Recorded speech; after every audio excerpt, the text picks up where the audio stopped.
할렐루야. 새벽기도에 오신 성도님들을 주님의 이름으로 환영하고 축복합니다. 제가 잠시 기도하고 시작하겠습니다.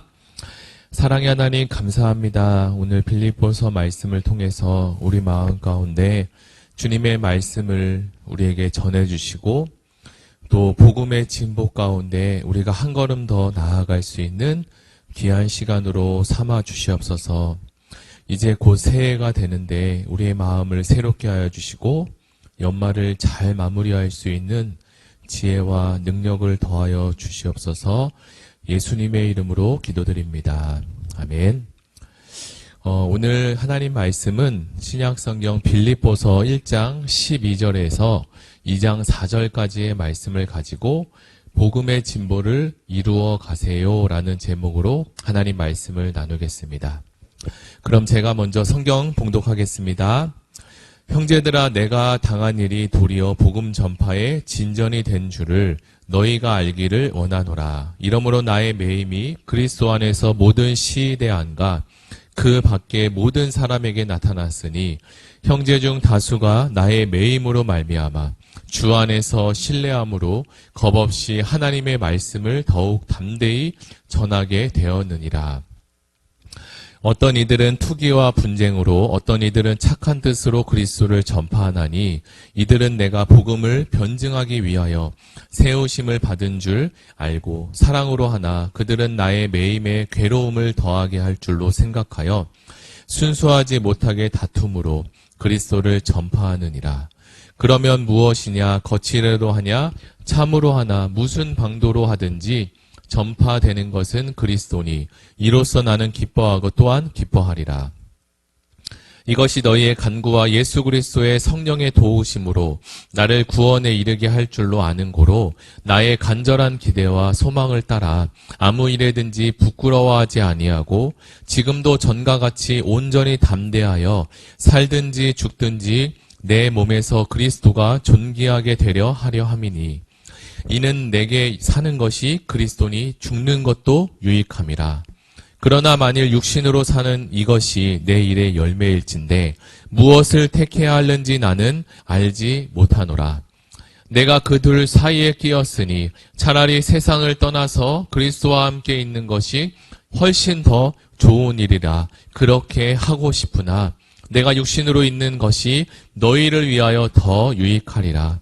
내가 살 것과 너희 믿음의 진보와 기쁨을 위하여 너희 무리와 함께 거할 이것을 확실히 아노니 내가 다시 너희와 같이 있으므로 그리스도 예수 안에서 너희 자랑이 나로 말미암아 풍성하게 하려 함이라.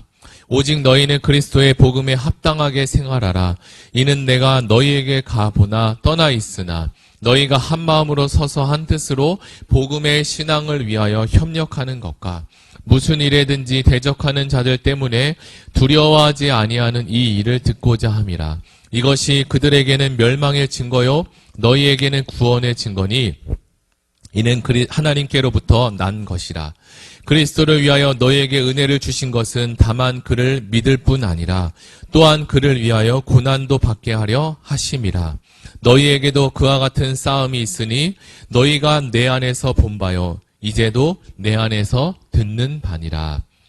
그러므로 그리스도 안에 무슨 겉면이나 사랑의 무슨 위로나 성령의 무슨 교제나 긍휼이나 자비가 있거든 마음을 같이하여 같은 사랑을 가지고 뜻을 합하며 한 마음을 품어 아무 일에든지 다툼이나 허영으로 하지 말고 오직 겸손한 마음으로 각각 자기보다 남을 낮게 여기고 각각 자기 일을 돌봄 뿔더러 또한 각각 다른 사람들의 일을 돌보아 나의 기쁨을 충만하게 하라. 아멘.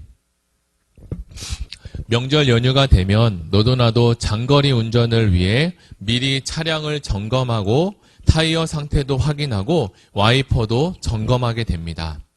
혹시나 하는 예상치 못한 상황에 잘 가고 있는 고속도로에서 차가 갑자기 멈추거나 어떤 기능이 작동되지 않아 큰일을 막기 위함입니다. 이처럼 우리 인생에 대해서도 인생을 여행이나 또는 운전에 대한 비유로 하곤 하는데요. 여행을 가기 전에 이것저것 많은 준비를 하고 차량도 정비하고 준비물도 챙기고 어떤 일이 생길 것을 미리 대비하여 많은 것들을 준비하곤 합니다. 막상 이러한 위험천만한 일이 생기지 않으면 다행이지만 그렇지 않고 생각지 못한 일이 생긴다면 우리는 큰 위험에 노출될 수 있습니다. 요즘은 AI다, 로봇이다 해서 놀라울 정도로 더 빠르게 세상이 변해가고 있는 것 같습니다. 갈수록 빨라지는 세상을 살다 보면 내게 주어진 업무와 과제에 등 떠밀러 자기 자신을 되돌아보고 생각할 여유조차 없이 하루를 보내기도 합니다. 지금도 입시 결과를 기다리고 있는 수많은 학생과 그리고 부모님들이 계실 텐데요. 중고등부 시절을 지나면서 자신이 목표를 설정하고 앞을 보고 달릴 정도로 열심히 공부하고 준비하는 모습을 보면 참 안쓰럽기까지도 합니다. 특별히 한국은 다른 어느 나라보다, 어느 민족보다 더 빠르게 그리고 더 열심히 성실하게 살아가는 것 같은데요. 이렇게 사회, 경제, 문화가 빠르게 잘 성장하는 것도 좋은 일이지만 너무나 빠른 속도로 인해 중간마다 점검하고 겪어야 될 일들을 우리가 스킵하게 된다면 나중에 이것이 쌓이고 쌓여 눈덩이처럼 큰 문제로 우리에게 되돌아오는 경우도 생깁니다. 그래서 우리는 새벽이나 이른 아침 또는 늦은 저녁에 시간을 할애해서 하나님과 단독으로 교제하는 시간을 정하고 지켜야 우리의 영적 상태를 잘 점검하고 또한 보호할 수 있을 것입니다. 이런 측면에서 본다면 사도 바울의 인생도 이처럼 비슷한 부분이 있는데요. 사도 바울은 율법으로 있어서 완전한 자로서 누구보다 열심히 율법을 지키고 유대교를 따랐던 사람이었습니다. 그는 자신의 생각과 계획이 누구보다도 분명했던 사람이었는데 그런 그가 다메섹에서 그리스도를 만나고 자신의 눈이 안 보일 것이라고는 단 한 번도 생각하지 못한 일이었습니다. 바울은 늘 자신의 생각대로 인생이 흘러가던 사람 중에 하나였는데 그런 바울 앞에 나타난 것은 자신의 인생을 자신의 계획대로 통제하지 못하고 오히려 통제할 수조차 없는 상황에 계속적으로 노출되는 것이 아니겠습니까? 이것은 사도 바울로 하여금 많은 혼란을 야기했을 것입니다. 그러나 도리어 이것이 사도 바울에게는 복음의 좋은 기회였습니다. 그에게 이러한 과정과 상황이 만약 없었다면 사도 바울은 하나님과의 깊은 교제를 할 수 없었고 오히려 하나님을 인격적으로 만나지 못해 더욱더 교만해져 갔을지도 모릅니다. 이제 바울은 다메섹에서 자신이 직접 만난 예수를 전하고 또 전했습니다. 말로도 전하고 글로도 전하고 어떻게든 이 복음이 복음될 수 있도록 열심을 다해서 최선을 다해서 이 복음을 전했습니다.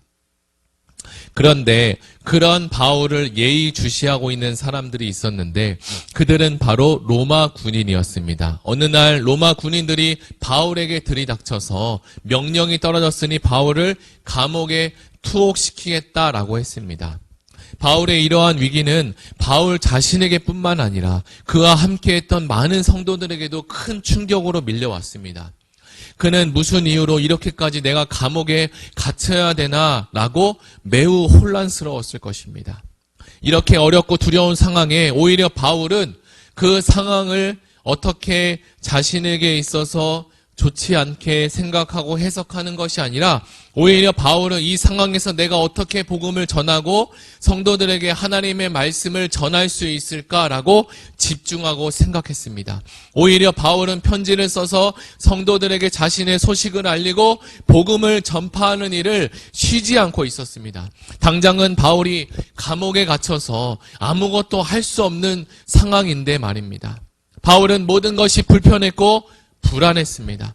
간수들은 바울을 계속적으로 괴롭히고 또 못되게 굴었을지도 모릅니다. 지금도 감옥이라는 것은 많은 사람들로 하여금 매우 힘들고 어렵게 하는 사람이 살기조차 어려운 그리고 살 곳이 못된 장소입니다. 그런데 그 당시 감옥이라는 것은 지금과는 상상하기 어려울 정도로 더 무섭고 더 많이 힘들고 불편할 것이 뻔한 곳이었죠. 또한 함께 있었던 죄수들로 인해서 바울은 많은 스트레스에 노출됐을 것입니다.